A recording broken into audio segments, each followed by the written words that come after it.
There's a certain rhythm to a small South Georgia town. Mornings start with coffee on porches and afternoons end with a wave at the four-way stop. The same faces fill the same pews on Sunday.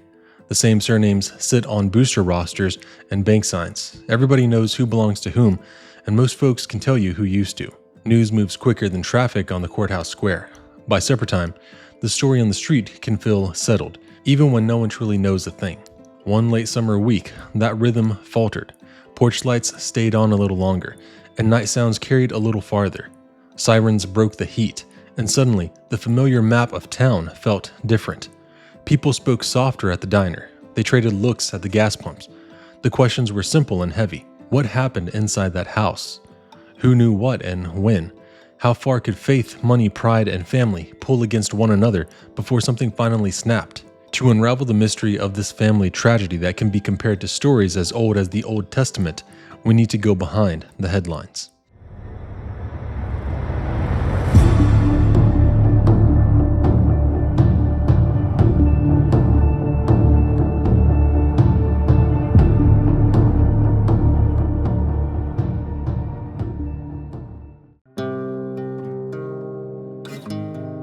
A little over 20 miles outside of historic Savannah is a town called Springfield that sits in Effingham County. The Heidt family has lived there for many years, with patriarch Philip Heidt being an extremely successful real estate mogul in the county. Philip met his wife Linda at the South Georgia State Fair in 1967, and it was love at first sight. That same year, Philip joined the Georgia Air National Guard, where he served for 20 years as a technical sergeant. He retired in 1987, and that's when he really began to hone in on the real estate industry and his community. He and Linda had 3 boys together, Craig, Chris, and Casey. They were super involved in their church, the Bethel Lutheran Church, where Philip served on the council. He was also on the board of directors of Citizens Bank of Effingham County as the president of the Chamber of Commerce. He was also adamant that he wanted to help his community grow and flourish, so needless to say, their family was very well liked and respected within Springfield. Philip's youngest son, Casey, was extremely like-minded with his father. He followed in his footsteps and dove into the world of real estate, and eventually they became partners at Caldwell Bank Intercoastal Realty. The oldest son, Craig, didn't really care for the business and was more interested in your average country boy hobbies. He liked hunting, fishing, and just celebrating the outdoors. Craig and Casey could not have been more different from one another, and their age gap spanned just under 10 years, so they weren't particularly close either. Chris, the middle son, was a little bit of both, truly the family's Switzerland. He didn't go into real estate, but he made a nice living for himself in construction, and he also enjoyed hunting and fishing like Craig did. However, Craig always thought he was different from his family. He proclaimed himself to be the black sheep of the Heights. Craig had been married and divorced. He had 2 children with his ex-wife and was known to not pay his child support. Philip, Craig's dad, made the payments on the house that his ex and kids lived in while Craig stayed in his friend's hunting cabin. He had been living off disability checks from a back injury he sustained while he worked for Georgia Pacific Manufacturing. Carrie, the youngest, had a very different lifestyle from Craig. He met his wife, Robin Rast, while they were both attending Springfield High School, and they got married only a year after graduating. Robin was revered for her beauty, and the picturesque couple had 3 kids of their own, Philip, Mackenzie, and Elena. Carrie seemed to be the poster boy for a perfect husband. He was an extremely involved father and provided more than his family could ever ask for. On all accounts, they had been doing wonderfully. However, the 2008 market crash affected Carrie a lot more than he let on. Being in real estate, his business dealings suffered greatly during the financial crisis, and he subsequently started spending a lot more time at work and a lot less time at home with Robin and the kids. Robin started to feel neglected by her husband. And while this is not a new idea, and many couples suffer from it, people usually turn to marriage counseling or reevaluating schedules, looking for a solution. However, Robin didn't care for a solution. It seemed as though she just cared about touch from a Height man, and it didn't matter which one. In April of 2008, Robin admitted she had begun having an affair with her husband's brother, her brother-in-law, Craig Height. She said it started one night after the family had gone out to dinner and then returned home to Philip and Linda's house. They found themselves alone together in the living room, and she confessed to him that she was attracted to him, and Craig said he had the very same feelings. The next day, Craig and Robin had sex in her husband's childhood home while his parents, Philip and Linda, slept in a nearby room. This was the beginning of a full-blown affair. The two of them spent most of their time hiding out in Craig's friend's cabin, where he was staying. The most upsetting part of this situation is that Robin said she still loved and cared for her husband very much, but that she also had feelings for Craig, though she relates her feelings for him more like infatuation than love. 2 weeks after the affair began, Robin confessed everything to Carrie. He was heartbroken. However, he believed they could find a way to work past this. He didn't want or believe in divorce, and insisted that they seek counseling. So that's what they did. But even while actively in marriage counseling, Robin continued her affair with Craig and had no intention of stopping it. She explained that very outwardly to Carrie. She wanted to have her cake and eat it too. She wanted to sleep with Craig but be married to Carrie. When asked why she would even confess if she had no intention of halting the affair, she said she simply couldn't hide it from Carrie and that he could tell something was off with her. Classic case of guilt. She also said that she was not proud of it, but it's a mistake anyone could make. However, by definition, mistakes are not intentional, and nothing about Robin's actions were unintentional. Nevertheless, Carrie, a more resilient man than most, was still adamant that they try to work this out civilly. He loved Robin, they were high school sweethearts, and he didn't want to give up on their relationship. He knew it would be hard, but wanted to try. At one point, he told Robin that if it had been anyone other than his own brother, it would have been a lot easier to navigate. But that wasn't the truth of the situation. His wife was actively sleeping with his brother, and she had no intention of stopping. Naturally, Carrie was pissed at his brother and decreed that he would never be involved in his kids' lives. But it all spiraled when Philip and Linda found out. Philip and Carrie joined forces and confronted Craig and Robin while they were together. They told them that they needed to end the affair or that there would be consequences. Philip threatened to write Craig out of his will, which he was set to receive a third of Philip's expansive estate, a substantial amount of cash, and real estate. Philip also reminded Robin that was she to stay with Craig, she would not be able to keep up her lifestyle, as he said Craig could never provide for her the way that Carrie did. He basically called his son broke, which is brutal but true. When Philip and Linda started really getting involved, Craig and Robin played dumb and pretended they had no idea what they were talking about and denied the affair entirely, but it was clear, based on their behavior, that that was not the case. Months went by of Robin and Carrie in marriage counseling, and Robin and Craig getting it on behind. Why'd you put it like that? Months went on of Robin and Carrie. Oh boy, maybe I should put this in so that way people stop thinking I'm a computer. Months went by of Robin and Carrie in marriage counseling and Robin and Craig getting it on behind closed doors, and the two brothers were in constant argument. One man, named Billy Hickman, worked as a financial advisor for Carrie and Philip and shared how he could see how badly this situation was affecting Philip. He was in distress and would constantly get in between Craig and Carrie when their fights got out of hand. He said that Craig and Carrie would threaten to kill each other. It was getting really, really volatile. Unbeknownst to Robin, Carrie had decided this was out of hand and hired a divorce attorney, even though it was the last thing he wanted. He also went to his insurance adjuster and changed his policy.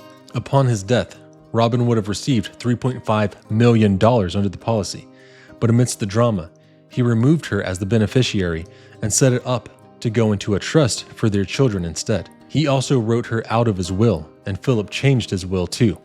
Instead of Craig getting a third of Philip's estate, he would receive a ninth, which still seems generous. Philip's new will was notarized and went into effect on August 22, 2008. Carrie was also supposed to sign his contract that same day, but unfortunately missed his appointment. However, the new life insurance policy was in effect. After this, tensions reached a new boiling point.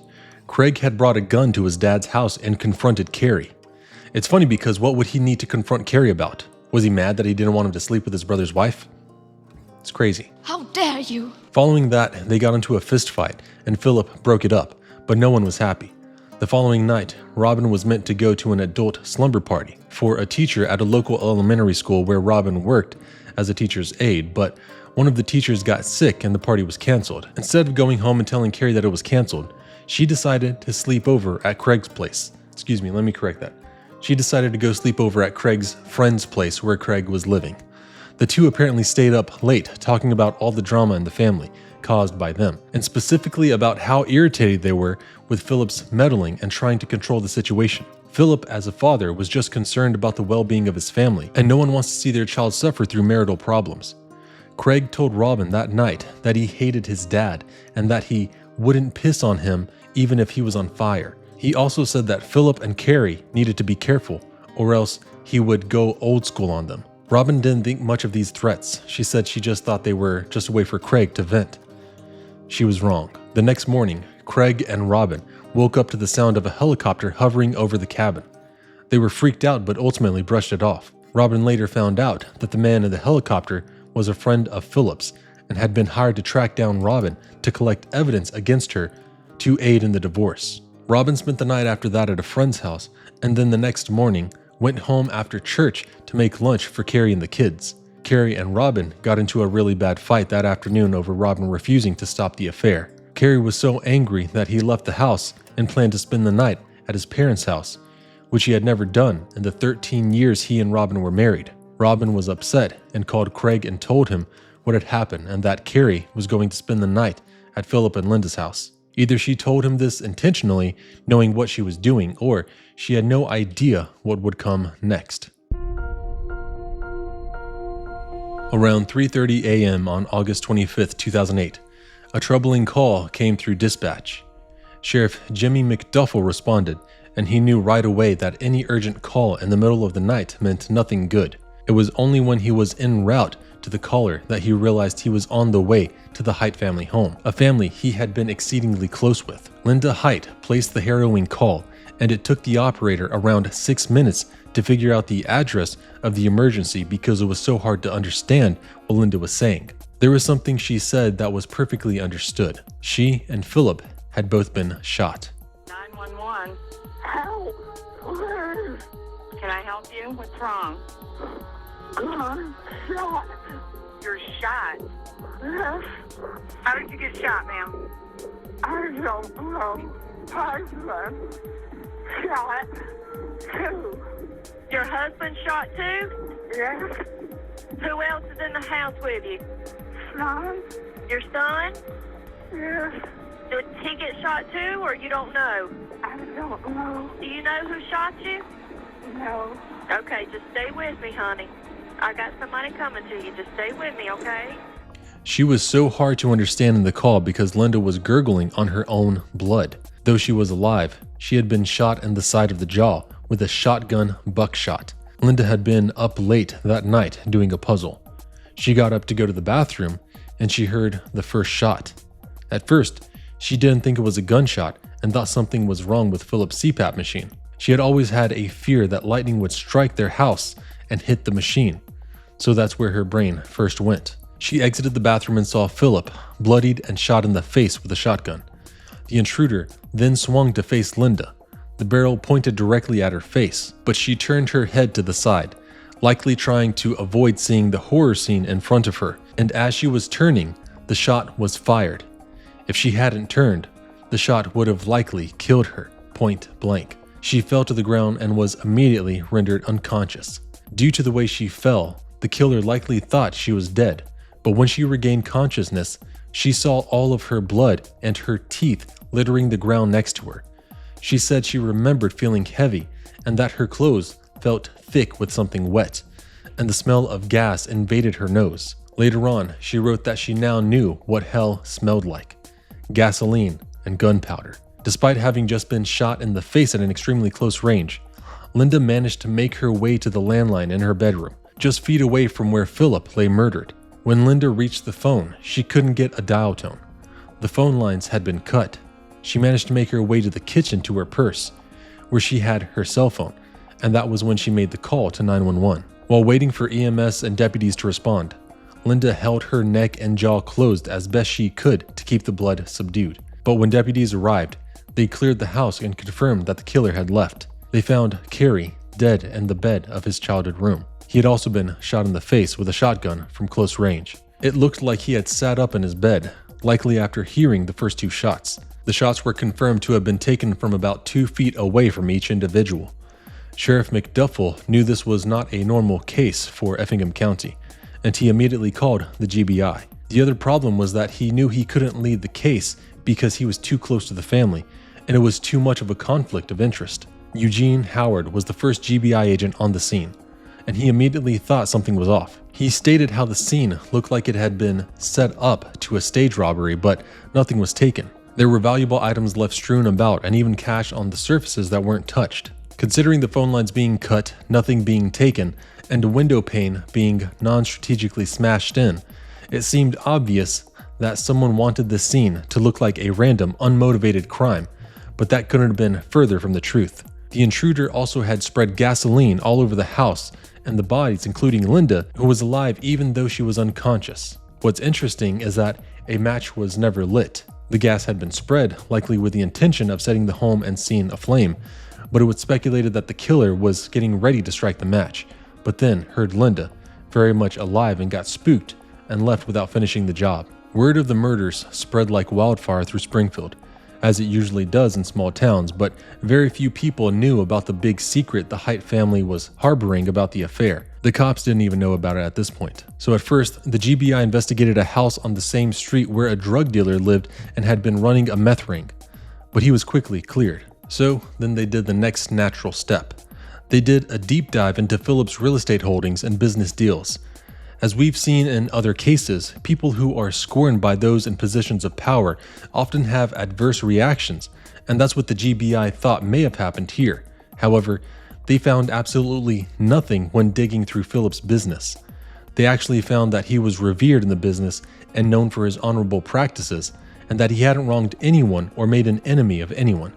So the town and the police were at a complete loss, wondering why the Heidt family would be targeted. Even though McDuffel wasn't leading the case, he still held valuable information, being such a close counterpart to the family, and he recalled a conversation he had with Carrie about a month earlier where Carrie told Sheriff McDuffel that he knew that Robin was messing around on him, but he wouldn't reveal who she was being unfaithful with. Around 5 a.m. that same morning, deputies knocked on Robin Height's door to inform her that Carrie and Philip had passed and that Linda was in critical condition. She reportedly went into a state of shock, and then they asked her if she knew anyone who would want to hurt Carrie and his parents, and she said she couldn't think of a single person. Linda later swore under oath that it was true that in that moment she couldn't think of anyone who would want to hurt them, but she said she was so shaken up that the situation with Craig and Carrie didn't even come to mind, which seems implausible. Later that same day, Linda confronted Craig herself, so she obviously thought he could have been a player in this somehow,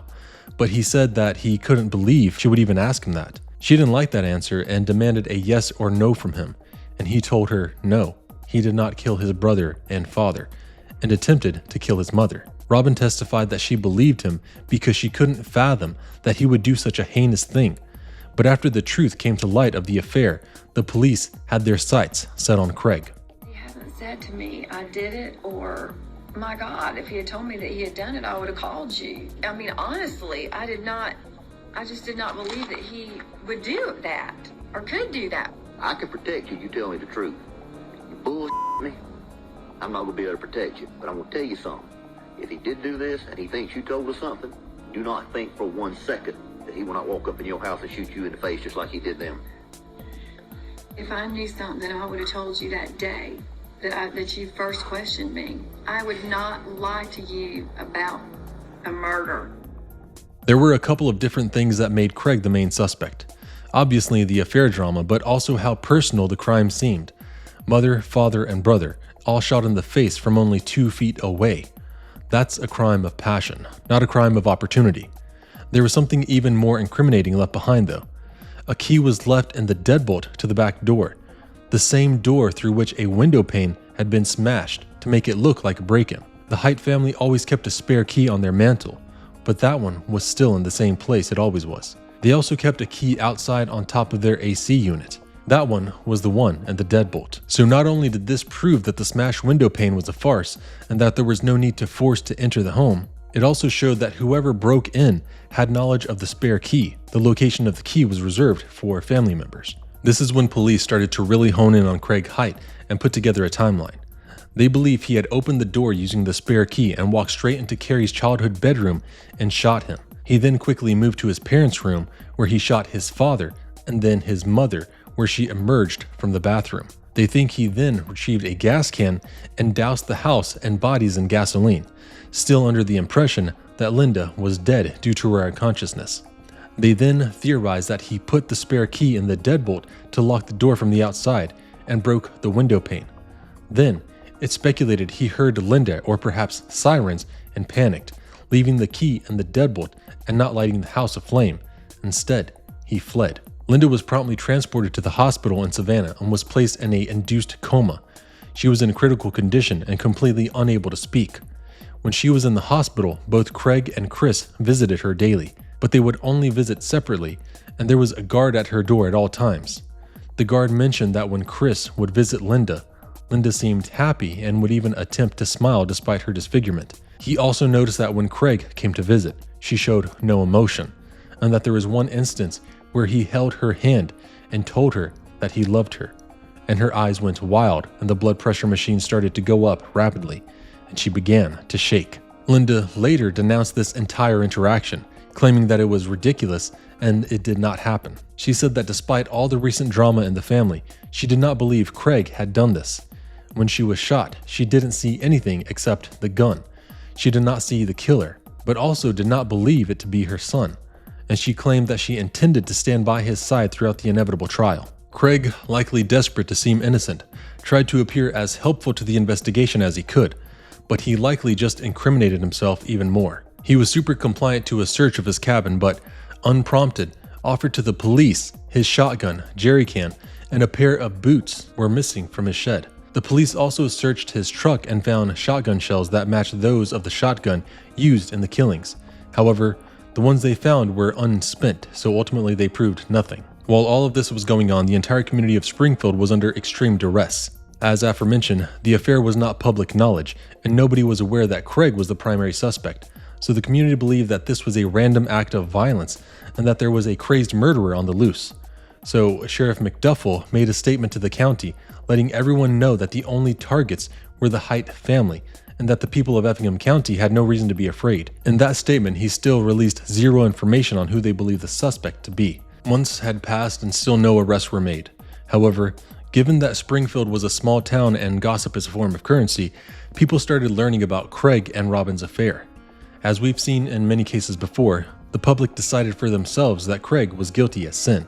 However, the police were still trying to build their case against him. After all, they only get one shot at a conviction, and they wanted to make sure they had the strongest case possible. The only problem was that all the evidence they had was purely circumstantial, none physical. Craig had opportunity, motive, and no alibi, but that was the only verifiable evidence that they'd be able to use against him. Craig also had bruises on his arm, and an advisor to the GBI mentioned how the bruises looked very similar to those that would be sustained from the kickback of a shotgun. However, Craig claimed he got the bruises from falling out of the shower and landing on the toilet. He even made a video of himself demonstrating exactly how it happened, but the police still suspected the bruises were from the shotgun. There were 3 distinct bruises which aligned with the 3 shots. Nobody in the community or law enforcement seemed to believe any word that came out of Craig's mouth, partly because he lied and said he and Robin weren't having an affair, which, as we all know, was not the truth. He even told police, "I know that it looks bad, but I'm gonna tell you something. I couldn't do that to my brother. I swear to you on my mom's life." Interesting choice of words. The police then spoke with a real estate agent that Craig had gone to see 2 weeks before the murders, named Christy Campo. He had gone to her to attempt to buy a parcel of land, but Campo was confused because Craig had both a brother and father in real estate, so she didn't know why he would come to her. She questioned him on this and just told her that he was the black sheep of the family, and once again told her, a complete stranger, that he wouldn't piss on his father if he knew he was on fire. Campo then asked how Craig planned to afford the plot of land he was interested in after reviewing his finances, and Craig told her that he planned to sell off some land elsewhere and get a loan from the bank. He said he would know for sure how it would all play out in the next couple of weeks. Perhaps he had been planning his attack for some time and was just waiting for the right moment, and intended to cash in on his inheritance. The other plot of land that Craig mentioned he'd sell off was actually a piece of land that he didn't even own yet. It was a plot of land promised to him in his father's will. He didn't think he'd really change it. Craig quite clearly had an abundance of motive. A couple of months after the murders, around Christmas time, Craig had moved in with Robin, started driving Carrie's truck, and was toting his children to and from school. It seemed like he was taking Carrie's place entirely, morphing into his deceased brother. People speculated that this was a way for Craig to start fresh. Carrie's kids loved him, and his own children wanted nothing to do with him. 9 months later, after Craig had fallen into this routine of being Carrie, he was arrested. They didn't really want to arrest him at this point because they wanted to continue gathering evidence, but they were worried that Craig planned to leave the state. He and Robin had recently purchased wedding bands and were planning on moving to Charleston, where Robin's family lived and where she was from. During the interim, they had been living off of Robin's inheritance from Carrie's death because, remember, he missed his appointment to get his will notarized, so it remained as it had before all of the affair happened. And they planned to head to Charleston to start over. She inherited $350,000 from Carrie and was blowing through it at an insanely fast pace. And when the police caught wind of their plans to leave the state, they knew they needed to act fast. They arrested Craig on 2 counts of murder, assault, aggravated battery, attempted murder, burglary, attempted arson, and 3 counts of possession of a firearm during a felony. However, they still only had circumstantial evidence. Craig's trial took place in December of 2010, and even then, there was still some sort of drama going on. A few months earlier, Robin had been arrested and charged with threatening a witness, though they never released who that witness was. She was released on bond and told to move to Charleston and stay with her mom until the trial, so she couldn't interfere anymore. After a few months of being out of Springfield, she flipped. She decided that Craig was now guilty and was the star witness testifying against him. Due to her willingness to aid in the trial, the charges against her were dropped. Prosecutor Michael Muldrew said in his opening arguments of the trial that this case had themes as old as the Bible, lust and money, a classic tale of Cain and Abel. Not only was Robin a star witness, but Linda also took the stand. After many surgeries, she was alive and well, albeit permanently disfigured from that nightmare of a night. She testified to everything she remembered, but she insisted that Craig was not the killer. Under cross-examination, she revealed that Craig had once said during a fight with Philip that if he wanted Robin, he'd have Robin. But she also smiled at Craig as she left the witness stand. She and Chris were the only two, other than the defense, who stood by Craig throughout the trial, wholeheartedly and unfaltering. The crazy thing is even Craig's son, Josh, testified against him. He recalled how upset Philip was throughout the whole affair and even testified to what a deadbeat he believed Craig to be. Robin agreed on the stand that the affair was true, and also that she believed Craig at first when he told her he didn't commit the crime. She also said she had personally gone to Philip's office and asked him to stay out of their relationship, and Philip informed Robin that Craig suffered from bipolar disorder and refused to take his meds. However, there's no proof of such a diagnosis.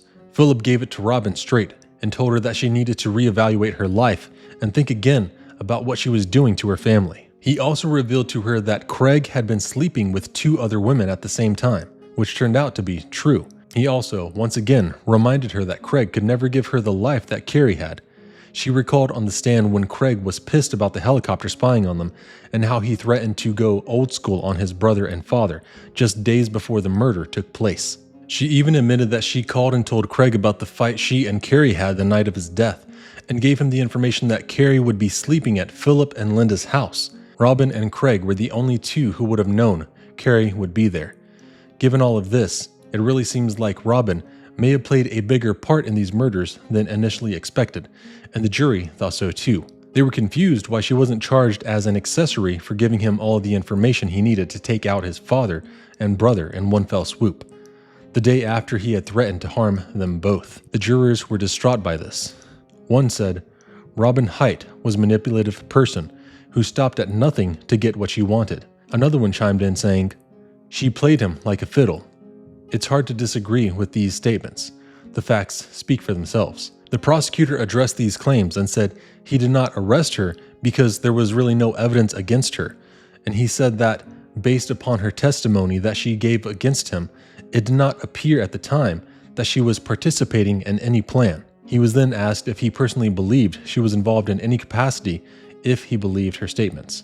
And he replied, I didn't say that. I said we have to go by the evidence. Another very valid question was brought to Robin while she took the stand.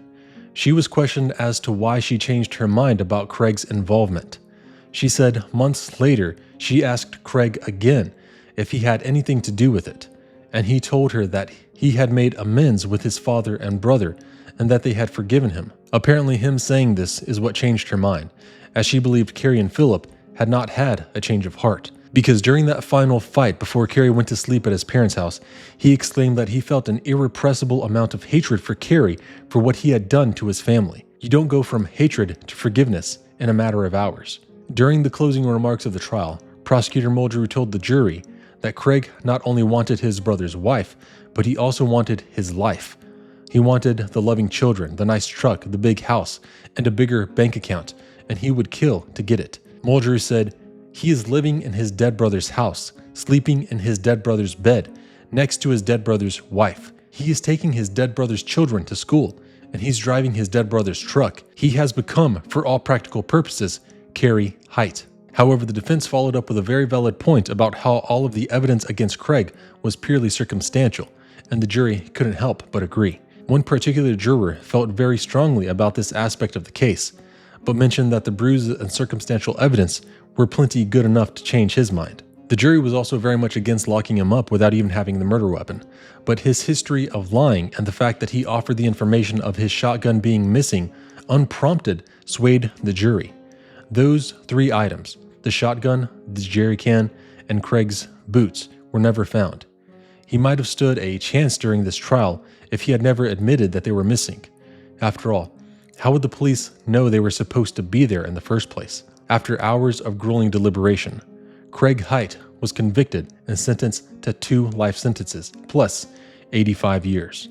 Robin moved on shockingly quickly, having had multiple boyfriends throughout the trial. Craig had an appeal heard by the Georgia Supreme Court because Robin had enlisted one of her new boyfriends to bring a disassembled shotgun to the custom rifle builder who was a friend of the family. She claimed the gun belonged to Carrie and wanted to reassemble it so that she could have it as a keepsake. The shop they brought it to had turned it over to the prosecution, but Craig's attorney claimed they were never made aware of the existence of this gun. The prosecution rebutted, saying they made the defense aware immediately. The prosecution was then able to prove that they had in fact given in to the defense because Chris confirmed that he was present when they were informed of its existence.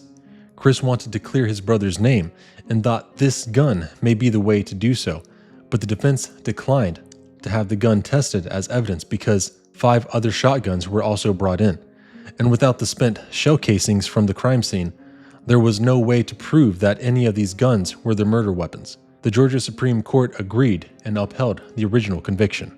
Chris and Linda still stood by Craig's side despite the overwhelming number of people against him. Chris stated, "It took a coward to walk in at 3 a.m. into a dark home and do what they did to our family.